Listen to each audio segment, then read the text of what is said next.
Hi ചങ്കുകളെ ചങ്കത്തികളെ, ഇന്ന് നമ്മുടെ മൂന്നാമത്തെ ദിവസമാണ്. ഇന്ന് രാവിലെ ഞാൻ ചായയാണ് ഇട്ടത്, ബ്ലാക്ക് കോഫി ഇട്ടില്ല. അതുകൊണ്ട് ഒരു ഇഞ്ചി ചായ കുടിക്കാൻ ഭയങ്കര കൊതി.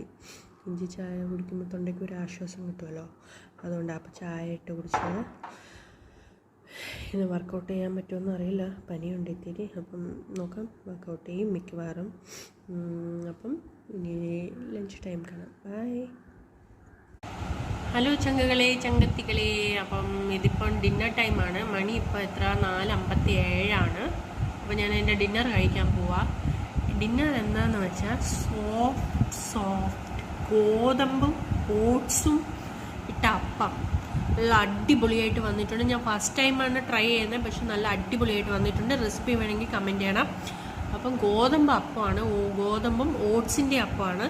അതിൻ്റെ കൂടെ പനീറിൻ്റെ കറി, കുറച്ച് പനീർ ഞാൻ കൂടുതൽ എടുത്തിട്ടുണ്ട് പ്രോട്ടീനിന് വേണ്ടിയിട്ട്. അപ്പോൾ ഇതാണ് ഇപ്പോഴത്തെ എൻ്റെ ഡിന്നർ. അപ്പോൾ ഞാനിപ്പോൾ കഴിച്ചിട്ട് ഇന്നത്തെ ഫുഡൊക്കെ ഞാൻ മതിയാക്കും. ഓൾറെഡി ഞാൻ രാവിലെ ഒരു 45 മിനിറ്റ്സ് വാക്കിംഗ് ചെയ്തായിരുന്നു. ഇനി കഴിച്ചെല്ലാം കഴിഞ്ഞ് കുറച്ച് ജോലികളൊക്കെ കഴിഞ്ഞിട്ട് സമയമുണ്ടെങ്കിൽ വീണ്ടും ഒരു 1 hour വാക്കിംഗ് ചെയ്യാൻ ഒരു പ്ലാനുണ്ട്. അപ്പം എത്ര സ്റ്റെപ്സ് നടന്നെന്ന് ഞാൻ ലാസ്റ്റിൽ അറ്റാച്ച് ചെയ്യാം. അപ്പം അങ്ങനെ മൂന്നാമത്തെ ദിവസം നമ്മൾ സക്സസ്ഫുള്ളി കംപ്ലീറ്റ് ചെയ്തിരിക്കുകയാണ്. എൻ്റെ കൂടെ കൂടിയിട്ടുണ്ടെങ്കിൽ നിങ്ങൾക്കും സക്സസ്ഫുള്ളായിട്ട് കഴിഞ്ഞാണെന്ന് വിശ്വസിക്കുന്നു.